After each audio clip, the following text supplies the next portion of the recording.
তারপর এটা আমি রিপোর্ট দেখেছি যে লাইভ মশারির ভিতরে লাইভ কিছু মশা ঢুকিয়ে পরে ফগিং করেছি আমি।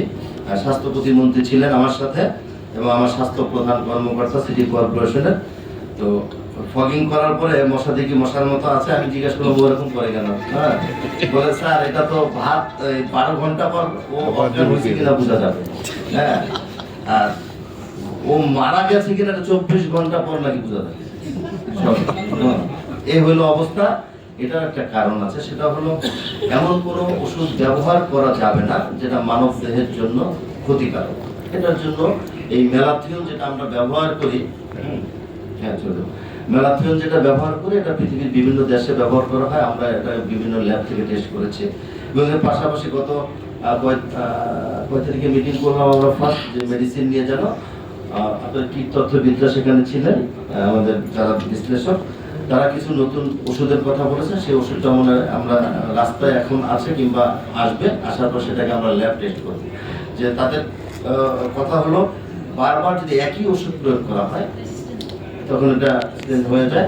এর জন্য আরেকটা ওষুধকে যদি আমরা সপ্তাহে 3 দিন অল্টারনেট 2 দিন 3 দিন করে ব্যবহার করি, সেক্ষেত্রে হয়তো বা কার্যকরী ভূমিকা বেশি থাকবে।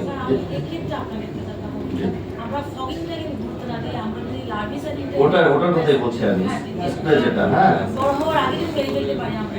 এটার পাশাপাশি স্প্রে যে কথা বলেছেন, ওটার জন্য আমরা অলরেডি অনুমোদন দিয়েছি। আমরা এটা টেস্ট করে 2 ভাবে ব্যবহার করবো বলে সিদ্ধান্ত নিয়েছি।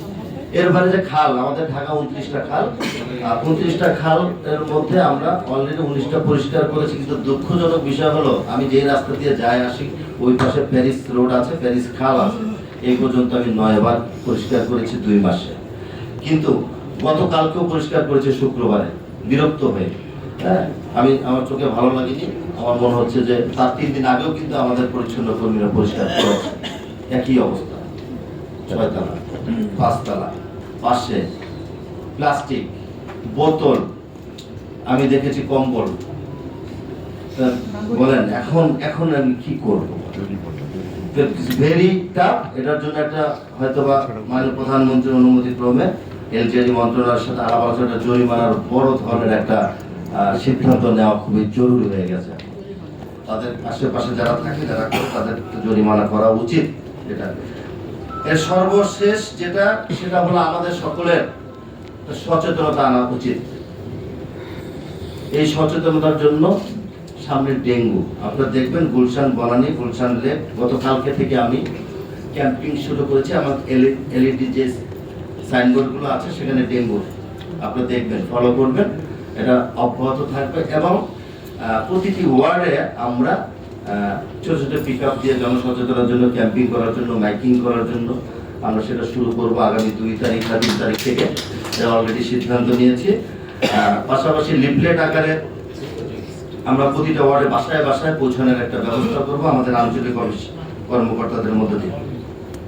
হর্ন, এটা আমি ব্যক্তিগতভাবে নিজেও চাই না। আমি যখন বাইরেও আরো কিছু ক্যাম্পিং এর বিষয় আছে, আস্তে আস্তে আমরা করবো। ঢাকা কোথায় দিলেন হর্নের বিষয়, এটা আমি নিজেও বিরক্ত। আমি যখন গাড়িতে থাকি, পিছন থেকে যখন হর্ন দিতেই থাকে, তখন আমার কাছে মেজাজ খারাপ লাগে। এই যে টোকিওতে বলেছে, টোকিওতে শুধু না, কোরিয়াতে, সৌলে আমি দেখেছি, যখন হর্ন বেশি বাজায় উপরে সিট থেকে নেমে ও নিজেই ওরে মারতে যায়, এমন একটা অবস্থা, বিরক্ত হয়ে। হ্যাঁ, তো এখন আমরা কি আসলেই হর্ন ছাড়া থাকতে পারবো? পারবো। এটা করতে হবে কি, এটা টোটালি হর্ন যাতে ব্যবহার না করা যায়, এবং যে শোরুম থেকে গাড়ি কিনবে হর্ন ক্যান্সেল করে দিয়ে ইম্পোর্ট করে যে হর্ন ছাড়া গাড়ি, এটা হলো প্রথম কথা। হর্ন থাকতে পারবে না।